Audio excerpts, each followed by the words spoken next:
नमस्कार मेरे प्यारे दर्शकों। आज की इस वीडियो में मैं आपको बताऊंगी कि किस प्रकार श्री कृष्ण द्वारा हुआ राजा नृग का उद्धार। तो सुनिए मेरे द्वारा इस वीडियो में इस कहानी को। प्राचीन काल में नृग नाम के एक राजा थे। राजा नृग अपने दान पुण्य के कार्य के लिए बहुत ही नामचीन थे। एक बार राजा नृग ने एक ब्राह्मण को अपनी एक गाय दान में दी, किंतु वो गाय राजा नृग की बाकी गायों के साथ मिल गई और गलती से राजा नृग ने किसी और ब्राह्मण को वही गाय दान में दे दी।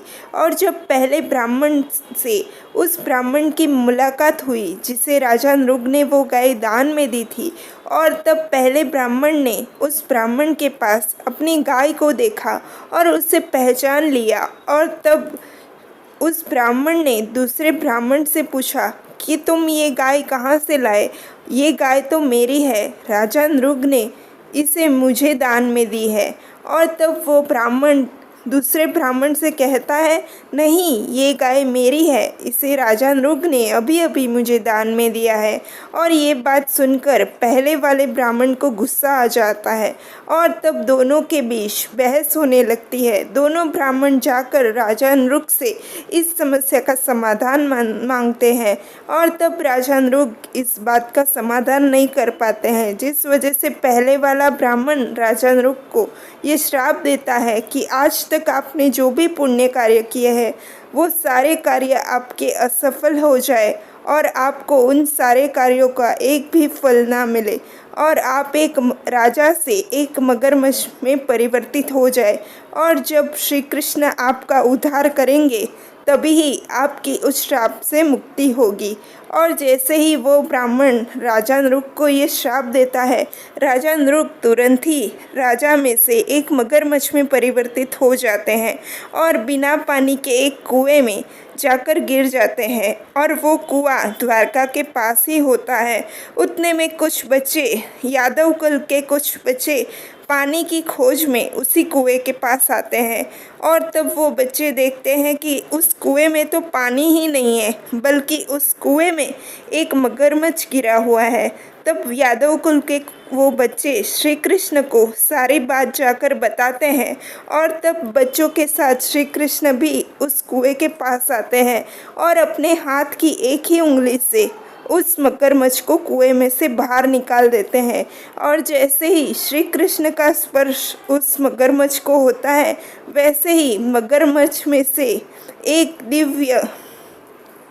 दिव्य और अलौकिक शक्ति वाले राजा यानी राजा नृग फिर से मगरमच्छ में से राजा के रूप में परिवर्तित हो जाते हैं। इस प्रकार श्री कृष्ण द्वारा राजा नृग का मगरमच्छ की योनि में से उद्धार होता है। श्री कृष्ण राजा नृग को मगरमच्छ योनि में से फिर से राजा के रूप में परिवर्तित कर देते हैं और इस प्रकार राजा नृग को श्री कृष्ण द्वारा श्राप से मुक्ति मिलती है। श्री कृष्ण का स्पर्श होते ही राजा नृग मगरमच्छ की योनि में से फिर से राजा नृग के श्राप में परिवर्तित हो जाते हैं। इस प्रकार श्री कृष्ण राजा नृग का उद्धार करते हैं और तब राजा नृग श्री कृष्ण से कहते हैं कि मैं आपका परम भक्त हूँ, मुझे आपके बारे में सब कुछ पता है और मेरा समय आ चुका था कि आप ही मुझे इस श्राप से मुक्त करवाएंगे। और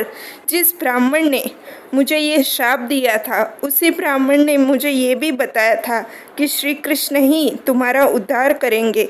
मैं बहुत ही दानवीर हूँ और दानवीर कार्य के लिए मैं जाना जाता हूँ, इसीलिए दान करते करते मुझसे एक गलती हो गई थी, जिस वजह से मुझे मगरमच्छ में परिवर्तित होना पड़ा, क्योंकि एक ब्राह्मण ने मुझे श्राप दिया था और जिस वजह से मैं राजा में से एक मगरमच्छ की योनि में परिवर्तित हो गया।